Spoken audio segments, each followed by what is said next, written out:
Hey y'all, I am going to a Zoom meeting with US Com.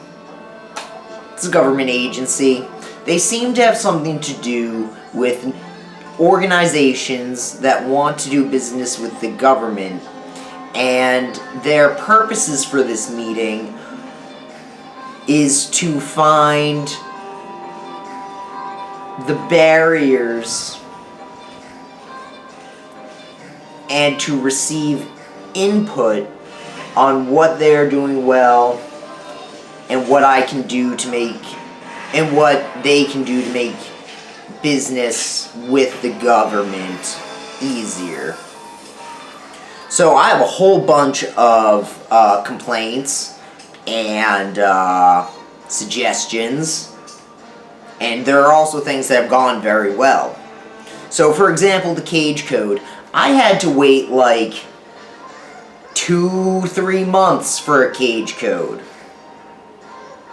And I sat at my computer in this apartment for 3 months clicking the refresh button to get a cage code.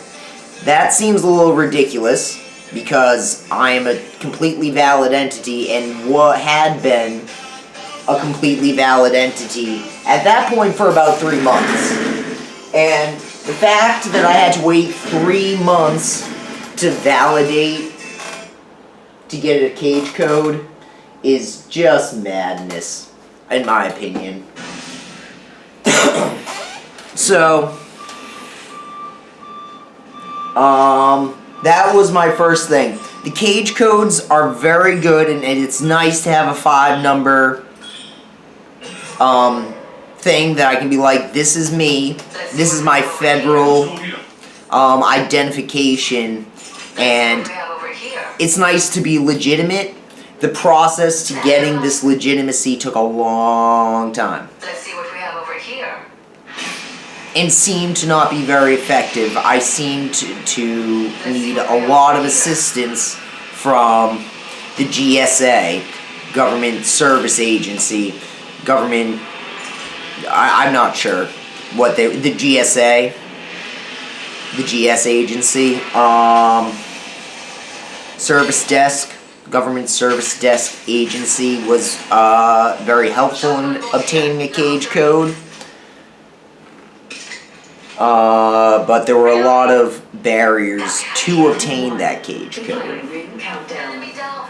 Let's see here. So, once I got my cage code,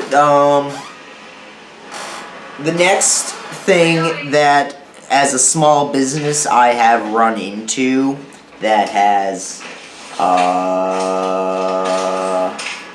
been a barrier, or that I could suggest doing better, or has been going well, is the solicitations provided by the government, the RFIs, the BAAs, yada yada yada. I am a huge fan of these solicitations. They are very inspiring and show me what the government is looking for and allow me to feed input into the my narrowly intelligent computer for purposes of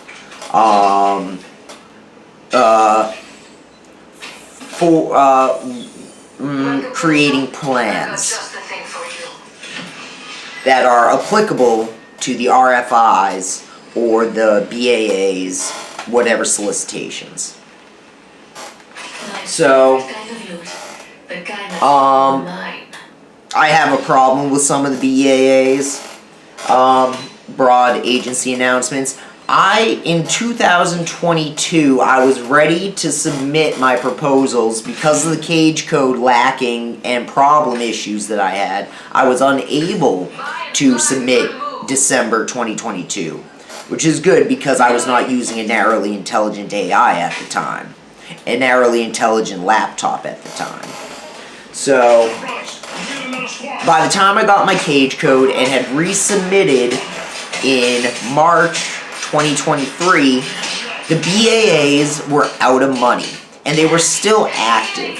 So I understand that I was able to respond to solicitations. I understand how much I improved my own responses in using the input that y'all that the government provided with the solicitations.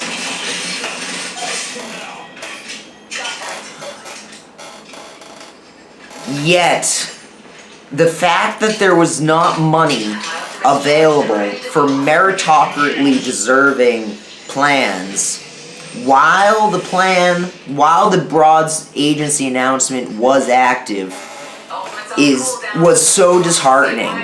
Not really at all, but kind of it should have been. It would have been, could have been. I very much liked that I still received a response and that it was favorable.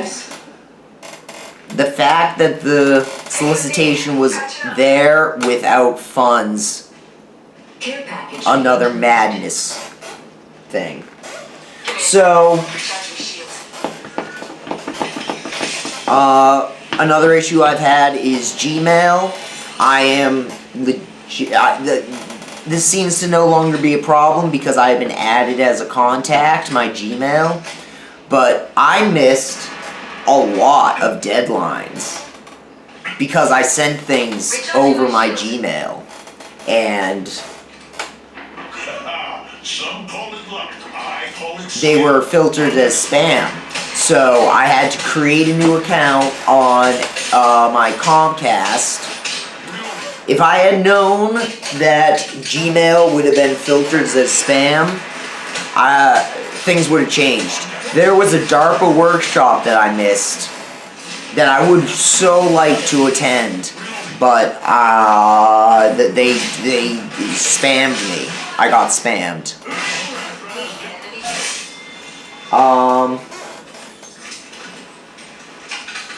So Cage Code was the big one. That was very time consuming with a lot of issues that I had to surmount.